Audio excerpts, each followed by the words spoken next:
غیرت کی پہچان. السلام علیکم ګرانو مینوالو، زه فیضان ګلستان یو ځل بیا حاضر یم. دوستانو اول تاسو د ورکوټ شاندې کلیپ وګورئ. غیرت کی پہچان ہے ہم دل کے مہربان.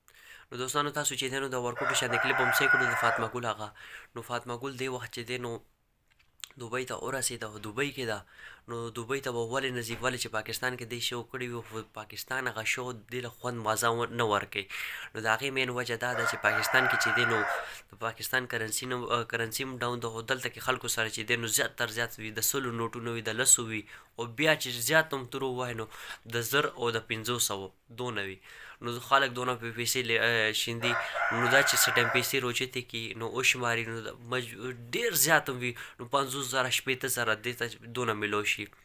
نو په دې باندې د دې ګزاره نه کېږي. دې دپاره دا دوبۍ ته ځي او دوبۍ کې چې کوم شو کوي ایونټس کوي نو هلته کې خلک وله ښه پیسې ورکوي.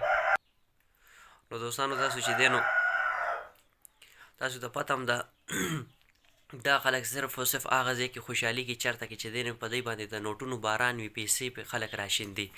نو دا دوبۍ کې چې زه هغه خلکو ته هم حیران یم دوبۍ کې چې کوم خلک په دې باندې پیسې شیندي دی له چې دی نو تحفې ورکوي او دا چې کوم پیسې دې خلکو له ورکوي د دې په ځای چې دی نو خپل وطن کې خپل چم ګاونډ کې چې کوم غریبانان دي نو هغوی له دې ورکوي. نن سبا چې دی نو زموږ د ملک حالات چې کوم روان دي ګرانې دونه سیوا شوې ده. نو دا خلک چې کوم پیسې په دې باندې شیندي او دی له ورکوي نو تاسو لاړ شئ لږ شانتې د هغه کسانو خپل مالت کې د خپل چې دی نو کلي وطن کې خپل خپلوانو کې تاسو وګورئ څه پته لګي چې دی نو هغوی سره د یو ټایم روټۍ به مجبوره وي. نو دا چې کوم پیسې تاسو په دې ډمانو باندې شیندئ نو لہذا مهرباني وکړئ تاسو هغه خلکو له ورکړئ د هغوی به چېرته کې ښېګړه وشي د یو ټایم روټۍ به ورته میلو شي. نه دا خلک چې دی نو صرف په ډمانو باندې پیسې شیندي خپل نوم دپاره. آیا دا ډمه چې دی نو ما وپېژني دا وګوره دا فلانکي کس والا پیسې ورکړي دي، دا فلانکی دی.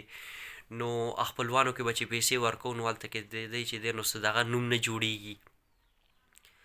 نو دا خبره خو بده ده. انسان دی چې دی نو لږ سوچ وکړي خپل چم ګاونډ کې خپلوانو کې او بیا کني نو خپل چې دی نو مالت کې لږ مخ ته وګورئ لږ چې دی نو ساعت داسې ډېر غټ علاقه ده کسان هم ډېر زیات مجبوره بېوسه دي. نو تاسو چې کوم پیسې په دې ډمانو باندې شیندئ مهرباني وکړئ تاسو هغه خلکو له ورکړئ د هغې چې دی نو ګزاره وشي. بس دوستانو زما دا میسج دا پیغام هم له خپل دوستانو سره شیر کوم. که ویډیو کې مانه څه غلطي شوي نو زه بخښنه غواړم. انشاءالله ډېر ژر تاسو سره به یو نوي ویډیو کې به ملاقات کېږي. دا خپل ځان ډېر خیال ساتئ. د الله په امان. والسلام.